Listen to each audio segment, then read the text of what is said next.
Ang haka-hakang ito ay nagsimulang umingay matapos kumpirmahin sa publiko ni Catherine at Daniel Padilla, noong November 30, 2023, na nagwakas na ang 11 taon nilang relasyon.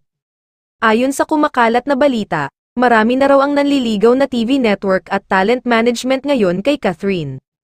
Kabilang daw sa listahan ng talent management na gusto siyang kunin ay ang Crown Artist Management, na pinamamahalaan ng dating kapamilya actress na si Maha Salvador. Mabilis naman itong pinabulaanan ng ina ni Catherine nang eksklusibo siyang makausap ng ABS-CBN News. Ayon kay Min, walang katotohanan ang espekulasyong ito.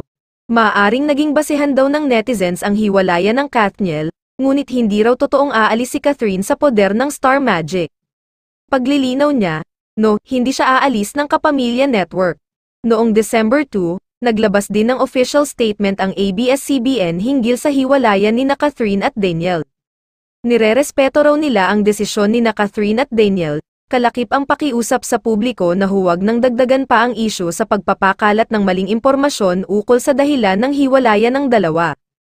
Samantala, marami ang nagsasabing netizen na batay sa kanilang obserbasyon, mas lumakas at umingay pa raw ang pangalan at star status ni Outstanding Asian Star at Kapamilya Star Catherine Bernardo simula nang kumpirmahin nila ni Daniel Padilla ang kanilang hiwalayan.